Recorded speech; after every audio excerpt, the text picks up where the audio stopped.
আজকে তো এটার এভিডেন্স তো মিডিয়া বের করেছে বাস্তবে শুনেন একটা মেয়ে পুষ্করে যদি নিয়ে যায় আপনাদের মা বোন আত্মীয়স্বজন মামাতো খালাতো চাচাতো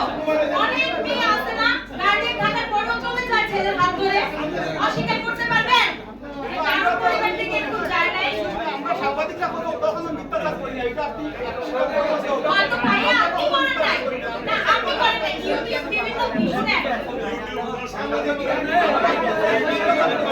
আচ্ছা সরি তাহলে এক্সট্রা সরি আমি তো ইউটিউবে অনেক মিথ্যা কেন দেশ রূপান্তরের কুমিল্লার প্রতিনিধি জাকির আমার কাছে অফার নিয়ে গেছে 20 কোটি টাকা দিবে যেন আমি মামলাটা তুলে ফেলি তাই তখন দেশ রূপান্তরে আমাকে নিয়ে মিথ্যাচার করছে কেন করে নাই বলতেছেন ও সাংবাদিকরা মিথ্যাচার কেন করে নাই বলছে চারটা আমি নাকি পতিতাত্ত্ব চালাই কখনো কি পাইছে কিছু বের করতে পারছে কিছু বের করছেন কি আছে কেন আপনারা এগুলা করেন আমি তো আপনাদের সাহায্য চাচ্ছি আজকে পর্যন্ত কালকে পর্যন্ত আমার লয়ার আসে নাই আমি এখন আপনাদের মনুষ্যত্বের জায়গা নাই এখন বিবেকের আনন্দ নাই লক্ষ টাকার জন্য কোটি টাকার জন্য যদি হইতো তাহলে কেন আমাকে অফার করবো আপনি যদি খুন না করে 100 কোটি টাকা দিবে কেন আমার সেই মগজ আছে না আমি নিব না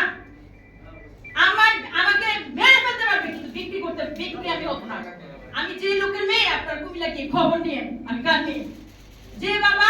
71 মুক্তিযোদ্ধা আমি অস্বীকার করতে পারবো না এখন ছাত্রদের জাল মারতে পারবো না আমি যেটা সত্যি কথা ছাত্রদের সাথে আমি আছি ছিলাম সংস্কার আন্দোলন করব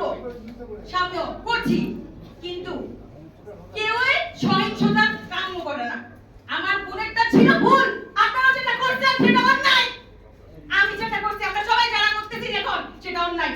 সে ভুল করতে পারে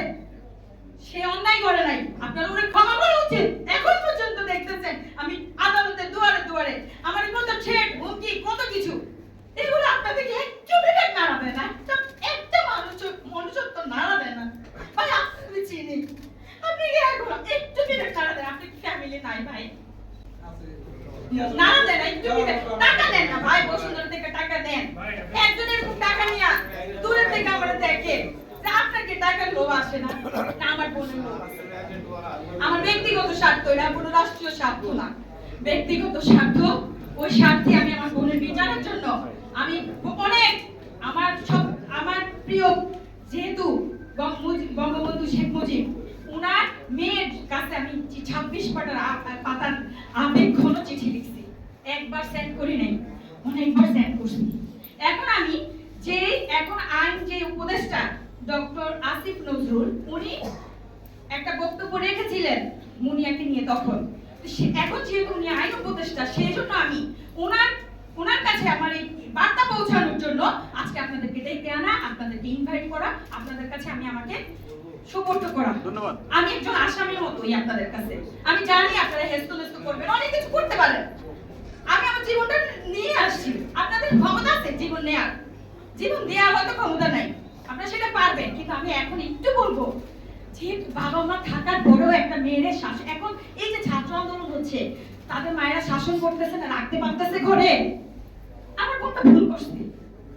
ওই ভুলটার ভুল স্বীকার করে আমরা অন্যায় না করি